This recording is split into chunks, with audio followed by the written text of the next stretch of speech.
Sihlobo esithandekayo sawubona ngiyakubingelela namhlanje futhi ngelanga langesabatha lomhla ka-29 enyangeni ka-August uNcwaba inyanga yomama isifike ekupheleni. Siyababongela sithemba bayithokozele ngazo zonke indlela abangayithokozela ngazo nokukhulisana abakwenzile nathi esibaxhasayo kukho ukuthi bakhule babe imbokodo eqinile enkolweni egaya isono negaya ukungcola okugcwele emhlabeni.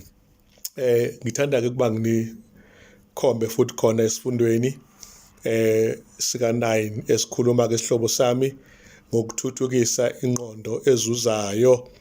Indimana ekhanda uPetro wokuqala 3 verse 15 okhuluma ukuthi asigxilise uNkulunkulu enhlizweni zethu, sibanikeze njalo isizathu sethemba lethu ababuzayo, lokho sikwenze ngokwesaba kanye futhi langokusithoba. Lapha ngokufishane nje sithola ukuthi uJesu Kristu akaze ayiqhenye noma akhombise umoya wokuphakama kunalokho wamukela abantu ngokuthi benziwe ngomfanekiso kaNkulunkulu nanxa bewile kodwa futhi weza ukuzobasindisa. Akekho umuntu kuJesu Kristu wayengeke esasindiseka, akekho umuntu owayeseweka ngokuba umsa wakhe wawungeke usafika kuye. Yilokho esikutholile okubalulekileyo ukuthi nathi ingqondo yethu mayifane nengqondo kaJesu Kristu.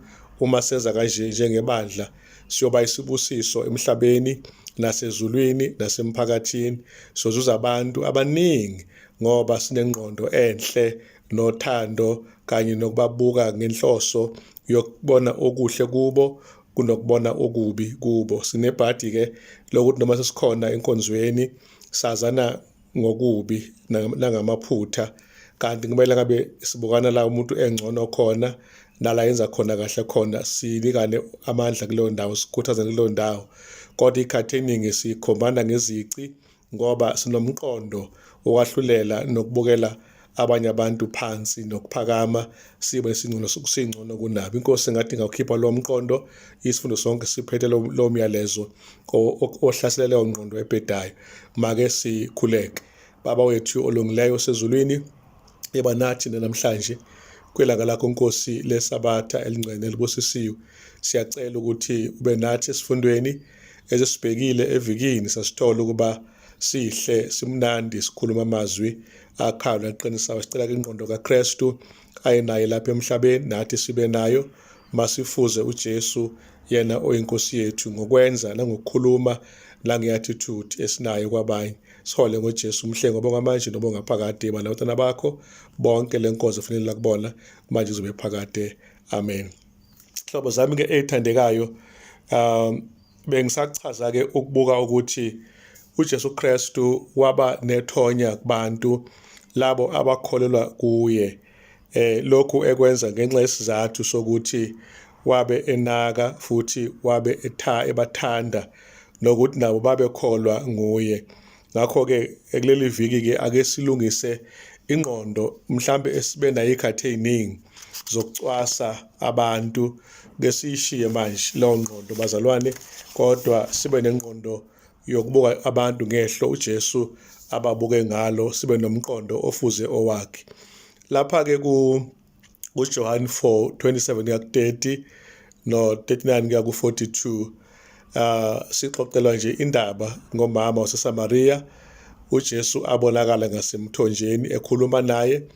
Abafundi bakubona lokhu basaba ukubuza imibuzo, nanxa babenayo ingqondo yokuthi uJesu lento uyenza kanjani, ngoba ngokwesiko labo elijwayelekile kwakungambiwa nowesifazane ehlanganaleni kakhulukazi owabezizwe. Kodwa sibona uJesu ebona ukuthi eSamariya, endaweni enokudeleleka, kukhona abantu abangasindiswa, endaweni enemkhuba eyayeze ngaphambili, kwazi ukwahlukana amaSamariya namaJuda kwaba ngabantu asebeqhelelene. Kodwa uJesu wabona ukuthi kusengasondezwa usindiso eSamariya, kusindiswe abantu. lo mama-ke wathi uma esekhulumile-ke noJesu esemtshele konke, ithi iBhayibheli washiya imbiza yakhe wangena emzini wazothi wozani nizozibonela ongitshele konke. Ithi iBhayibheli beza abantu bamlalela uJesu bakholwa nguye ngobufakazi bukamama waseSamariya wayenomlando obungemuhle ngaphambilini, bagcina sebekholwa futhi hhayi ngobufakazi bukamama kodwa ngokuyizwela uJesu ekhuluma nabo baze bamncenga ukuthi akahlale isikhashana angahambi eSamariya. Lapha sithola nje isifundo esithi uJesu Kristu uphethe ivangeli elemukelayo. Ivangeli lithi makamukelwe umuntu, kungabhekwa ukuthi uyini ngokubulili, kungabhekwa nokuthi uyini ngokubuzwe, nokuthi imuva lakhe linjani, kodwa uma esephenduka umuntu uyamukeleka-ke phambi kaNkulunkulu. Ngakho-ke nathi kufuneka sishumayele ngendlela efanelekileyo ukuze bonke abantu bakwazi ukusizakala. ISamariya kwaba indawo futhi nabaphostoli bakaJesu abagcina sebeshumayela kuyo. Ngokuhamba kwesikhathi inkosi isunyukile yaya ezulwini, kwathi uma beshumayela eSamariya abantu bakhona bamukela umoya ongcwele. Umthandazo wami omkhulu ilowo wokuthi ake siqaphele nathi singabikho iy'ndawo othi uma uyibuka uyicwasi ukuthi ngishumayele mina laphaya, bangabikho abantu noma babheka ukuthi yeke laba ngibashumayela. Ake sishumayeze wonke umuntu esihlangana naye, sihlanyele imbewu, uma imila sibonge uNkulunkulu, uma ingamili at least senze umsebenzi liwubufakazi izwi kaNkulunkulu. Kukhona-ke isigaba esithi ukulungisa ingqondo noma-ke an attitude adjustment. Ingqondo yethu-ke siyilungisa kanjani-ke bandle? Kuthiwa lapha nje ingqondo yethu-ke iyona eshoyo ukwazi kwethu kuba nethonya kwabanye.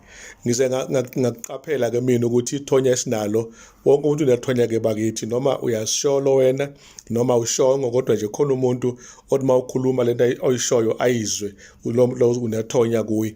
Qaphela ukuthi unethonya elinjani, ngoba abanye banethonya elibi elenza abantu babe kade belungile, bekhona abanethonya elihle elenza umuntu kade emubi alunge. Engathi inkosi ngasisiza-ke kulokho, uNkulunkulu asisize. Amazwi ahlabayo namazwi agxekayo namazwi angenabo ubungani ake siwabaleke lo mqondo njengaloyo, ngoba uyabaqhelisa abantu babeke ekudeni. Ngisho nabantu esifakaza kubona imbala amaqiniso ngeke bakwazi ukwamukela uma singakhulumi ngendlela enobungani nendlela-ke eyakhayo. Inkosi yamakhosi-ke siyibona ikholwa kakhulu kwabanye bese lokho kubadonsa abantu beze kuyo. Inkosi yamakhosi yaba nobungani nokuxhumana eyenza ukuthi ibe nalomgomo omuhle nathi esishiyele wona, ukuthi wathi kubafundi bakhe anisezona izinceku kodwa seningabafowethu. Ngenxa lokho-ke inceku azikwazi ukwaziwa inkosi yazo, kodwa njengoba ningabafowethu nje nina seniyazi manje mina njengenkosi yenu engikuphetheyo. Kuyavela la uJesu Kristu wabamukela njengabangani ebuthakathakeni nasemaphutheni ababe nawo, wakwazi ukuthi ajabule nabo, akhale nabo ngaphandle kokuthi aze abakhokhise. Sithola-ke abesifazane ababili, omunye ungowaseKhanani, omunye ungumJuda. Lo waseKhanani lapha kuMateyu sahloko 15:21-28 uma ecela usizo likaJesu, uJesu uzwakala sengathi akamamukeli, uthi ngeke ngiphe isinkwa sezingane izinjana, kodwa lo mama waphikelela kwaze kwathi egcineni uJesu wamtusa wababaza ukholo ayenalo, okuleyo nhloso vele yokuthi aveze lolu kholo lwakhe kunokuba Jesu atshengise ngempela uba nomqondo ongemuhle. Umqondo wakhe omuhle kakhulu, wayenobuso babutshengisa lento ayishoyo akayisho ngempela, kodwa afuna lo wesifazane aveze inkolo yakhe kuye.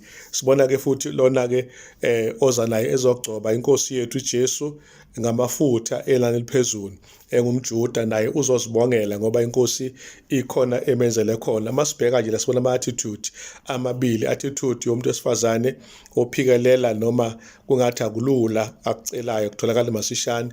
Okwesibili simbona eseyibongela ngoba vele usenzelwe lokho ayifisa ukuba inkosi imenzele khona, ukumxolela nokumvusela umfowabo owabe esefile uLazaro.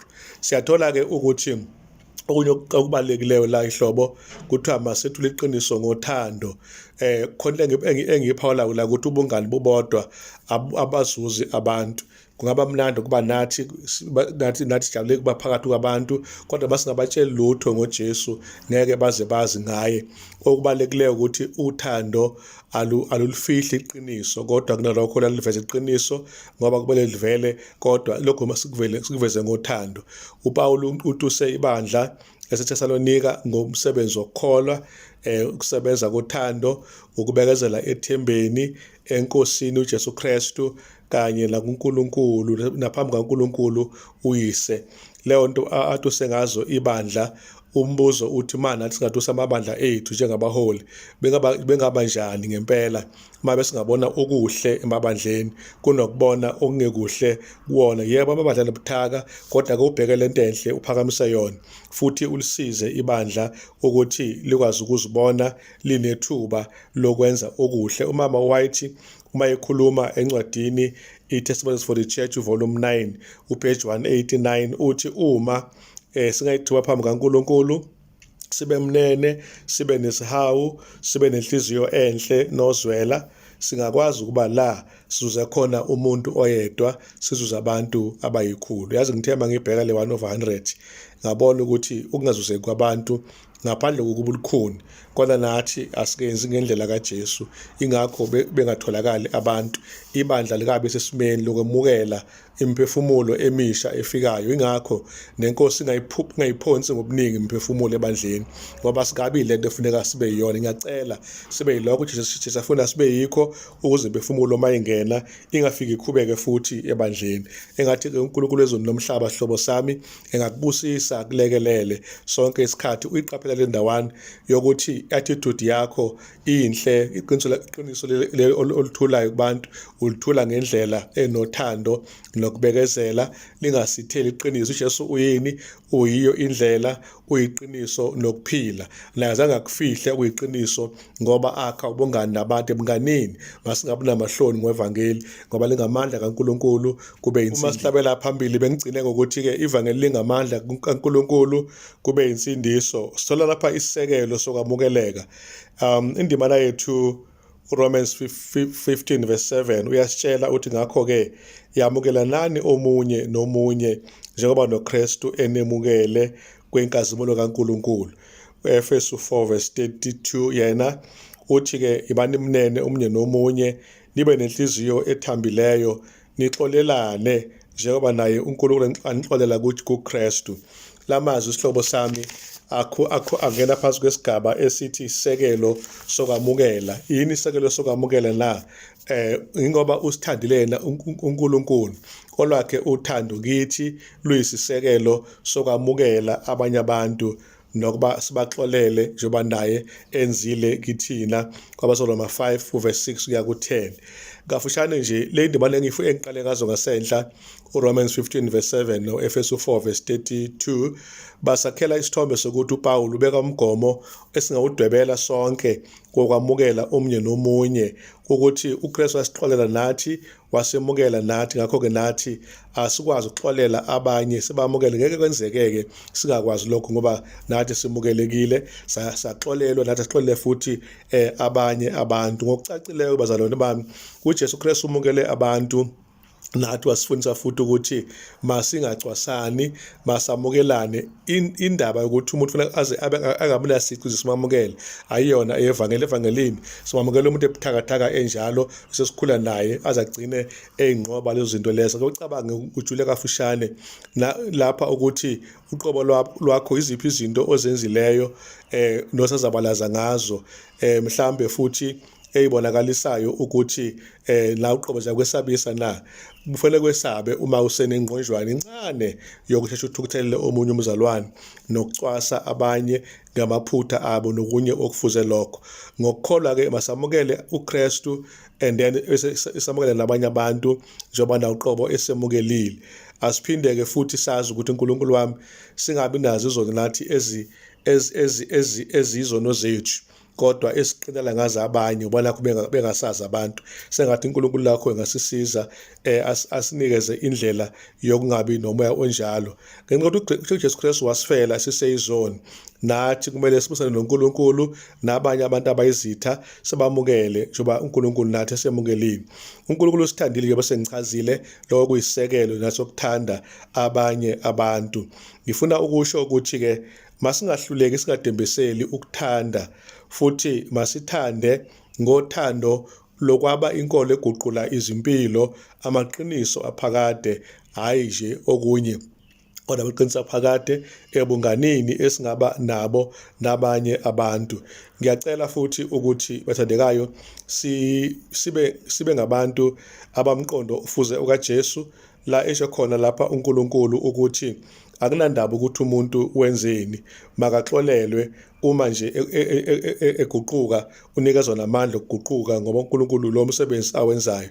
uKristu weBhayibheli nomoya wakhe ongcwele uyasifundisa ukuthi masibe nengqondo yokuzuza inhliziyo kubaguquke izimpilo. Lokho-ke esikutholayo namhlanje okubalulekile, uNkulunkulu afuna ukuba sikuqapheleke. Uma ngabe sihlabela phambili ihlobo zami, siyacosha la okunye okubalulekile ukuthi ukuthula iqiniso-ke ngothando iyona nto futhi esibekele lapha njengebalulekile. Kuthiwa uJesu Kristu akazange iqiniso angalibeki ngenxa yothando, ngoba lokho angeke kube uthando. Uthando kuthiwa lapha-ke ngothando wafuna okungcono kwabanye.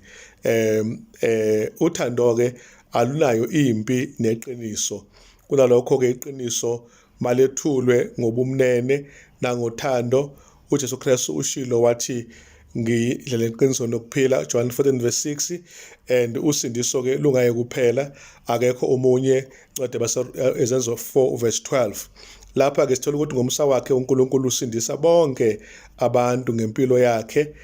Ngaphandle kothando angeke sibe nakho ukwenza kahle, kodwa ngaphandle kokwenza ngomthetho, okuyikhona okuklinya isimo sekamoya, impilo yekamoya.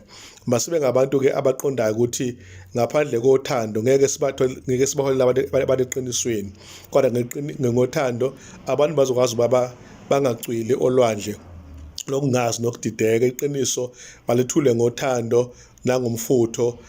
Siletha abantu emaveni kaKristu babe nendlela eqondileyo nenhloso nokuzazi ukuthi baya ngakuphi.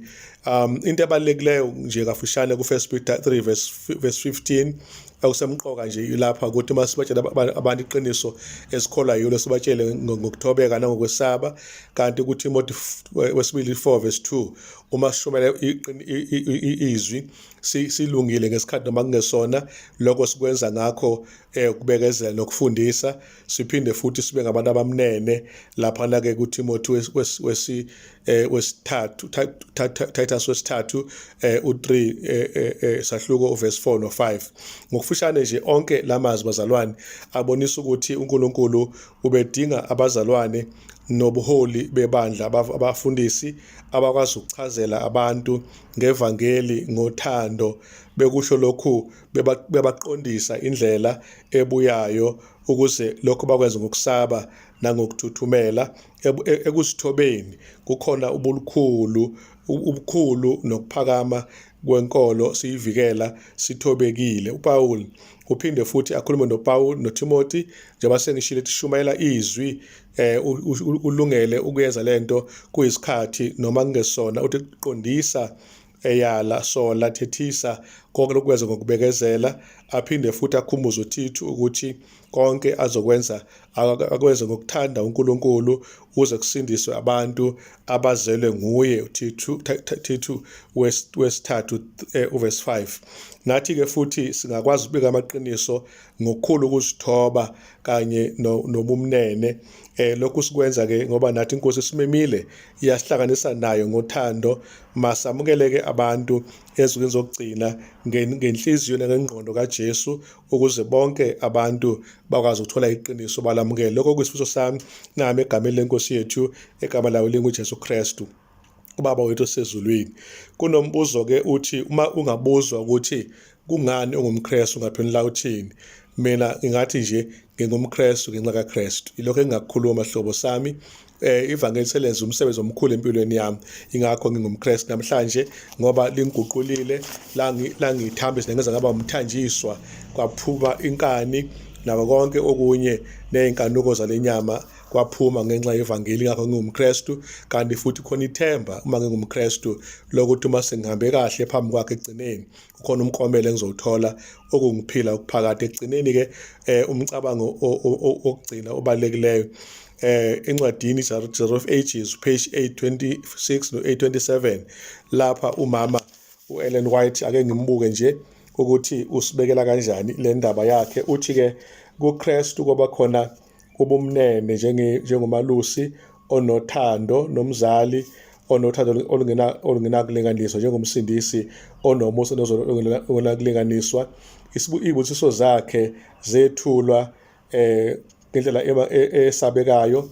Ingqikithi yakhona ithi wayekhuluma ememezela iy'busiso, ethula indlela edonsayo nethathekisayo ukufisa kwabantu babasondele kuye. Iy'nceku zakhe nazo mayithule iqiniso ngendlela ecebileyo ngenkazimulo, njengenkazimulo eyisipho esingakhulumekiyo. Olakuthando olumangalisayo bancibilikise iy'nhliziyo bese libadonsa abantu beze esifundisweni sakhe, kungekho okunye okunjengalokho. La ithi khona duduzana abantu bami, kusho uJehova. iZayoni malilethe indaba ezinhle ey'ntabeni. Jerusalema malilethe indaba ezinhle. Phakamisani izwi niqinise, phakamisani ningesabi, kusho uJehova. Kumizi yakwaJuda bhekani uNkulunkulu wenu, uyanondla njengomhlambi, njengomalusi. Bhekani izimvu, uyayigona engalweni zakhe, ayigone esifubeni sakhe. Isaiah 40 uverse 1 no-9-11. Mhlawumbe mase siyiphetha inkulumo, ngifuna nje siyibuke le ndawana ukuthi kuyishwa ukuthi abanye basenza lento yokukhomba abantu ngeminwe, sihlale emaphutheni abantu, sihluleke ukubona okuhle kwabantu. Ake sigwemeke leyo nto, kodwa sifuze uJesu inkosi yethu ke sibone okuhle kubantu kunokubona okubi. Nasi-ke istory umbhali uMcFinley asibekile sokuthi nangumuntu uphuma emngcwabeni kade kuyongcwatshwa u-anti wakhe, bese ethi ngiyajabula u-anti wami sesezulwini. Uthi usabela uthi-nike, uthi uMcFinley ngokomgomo sesiwufundile usuyabona akabi isikhathi sokuma iBhayibheli study lo muntu uhlaziye ngesimo sofileyo, nanxa isimo sofile sibalulekile. Ngani? Ngoba lo muntu usayilimelele, usayibhedela nje, kodwa mkhulumise nje ukuthi hayi sobuye sixoxe. Mhlawumbe ukuhamba kwesikhathi seyidluleke lento, sexolile, esenokuthula, bese-ke umqala-ke efundeni ey'lula, ugcineke usumnikeza lesi esihlaziya ngesimo sofileyo. Inkosi-ke mayibusise ukufunda kwezwi layo, isisize sonke bathandekayo, siqaphele ukuthi singawuthuthukisa umqondo ozuzayo ukuze kuzuzwe imphefumulo. Lokugcina nje izwi engithanda silibuke njengebandla nobuholi, ukuthi liyobajani ibandla lama-Adventist uma sesinothando lomunye nomunye, semukela nesixolelana na liyobajani ibandla lethu. Umphakathi mawulibuka uyobobonani ebandleni uma kukhona ubunye uphathekayo. Ngifuna ukusho ukuthi umphakathi ubona isibusiso esithi nabo basondele bazongena ebandleni lapho kuhlebana ngekho khona, lapho ukubukana ngamehlo engwenya ngekho khona, la ngekho khona ukubukelana phansi, ngekho khona ukwedelelana, kodwa ukuhloniphana okufanelekile. Ngalokho uNkulunkulu uyawuthabuse umsebenzi wakhe, ukhule ugcine usezingeni eliphezulu. Inkosi kaRabusakele ilizwi layo ngoJesu masithole umkhuleko wokuvala. Siyabonga Nkosi isifundo sethu kwangasi nganomphumela omuhle. Ngiyasithanda nabantu bakho basithanda, kwangaNkulunkulu ngasifundisa uba sishumele izwi lakho kuyisikhathi kungesona, kodwa ngothando nangentobeko sibanikeza isethemba lethu ngokusithoba nangokwesaba. Sicela egameni lakho ubusise isifundo sethu iviki liphela, qala nenyanga kaMandulo maduze, usihole inyanga uzuphele ka-2020. Xosha Nkosi COVID-19, xosha Nkosi ungakhonzi okwenzakalayo, kodwa sigcine sikhonza futhi kuvulwe iy'nkonzo siyokhonza ndlela Nkosi Nkosi yami kube yiyona ngaphambi kwe-lockdown bawulungileyo khona ngenxa ye-COVID-19. Sihole kusiqinise njengelakho ibandla namalunga alo nobuholi ngoJesu siyakhuleka manje naphakade. Amen.